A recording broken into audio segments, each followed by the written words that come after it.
అదేవిధంగా మీడియా మిత్రులందరికీ ధన్యవాదాలు తెలియజేస్తూ జానీ మాస్టర్ గురించి 2 విషయాలు చెప్పాలి. నేను ఈ జిల్లా నందాలయ ఉద్యోగ సంస్థ కన్వీనర్గా, జిల్లా సైకాలజీ అధ్యక్షుడిగా, బూర్జా మండల ప్రెసిడెంట్గా, బూర్జా మండల ఉప ఎంపీటీసీ బూర్జా మండల అధ్యక్షుడిగా నేను హాజరయ్యాను. అయితే జానీ మాస్టర్ మాకు ఎంబీఏ క్లాస్ ఆయన ఎంబీఏ చేస్తున్న సందర్భంగా అంటే చాలా జూనియర్, మేము కాలేజీలో చూస్తూ ఎంబీఏ చేసాం. ఎంబీఏ చేసేప్పుడు జానీ మాస్టర్ చాలా యాక్టివ్గా ఉండేవారు. అయితే జానీ మాస్టర్ 100కు పైగా సినిమాల్లో ఎప్పుడు ఆయనతో మాకు వాట్సాప్ కాల్స్ ఉండేవి.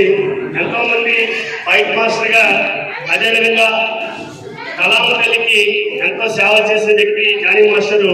ఇది మనకి ఫైట్ మాస్టర్ విజయ్, కన్నల్, అట్లాగే పేదర్ హైట్స్, అదేవిధంగా రామ్ లక్ష్మణ్ దగ్గర 100కు పైగా సినిమాలు ఈరోజు హైదరాబాద్ అయితేనేమి, మద్రాస్ అయితేనేమి, విశాఖపట్నం అయితేనేమి ఎన్నో సినిమాల్లో ఆయన చేసి స్టంట్ మాస్టర్కి అయితేనేమి, కరాటే మాస్టర్. ఎందుకంటే శ్రీకాకుళం, ఆంధ్రవలస, పలాస, రాస ఆయన శిష్యులు కొన్ని 100 మంది శిష్యులు ఆయనకి కరాటే మాస్టర్గా తీర్చిదిద్ది శిష్యుల్ని ఈరోజు స్కూల్స్ లో చేసి ఆయన చాలా పేరు తెచ్చుకున్నారు.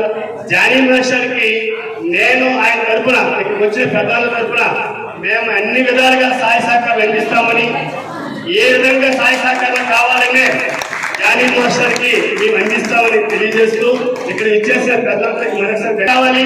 ఆ రొమాంటిక్ హీరోయిన్ కూడా అట్లాగే ఉన్నారు. కాబట్టి ఇంకో విషయం ఏంటంటే, మీకు మనంతా కొడైకెనాల్ ఊటి వెళ్ళిపోతున్నాం. అంతకంటే అందమైన ప్లేసులు సీతంపేట, కొత్తూరు, పెద్దపల్లి, బామిడిలో, మన్యంలో ఉన్నాయి. కడలి అదే పాలకొండ. అన్ని విధాలుగా మేము స్థాయి సహకారం అందిస్తామని తెలియజేస్తూ సెలవు తీసుకుంటాను.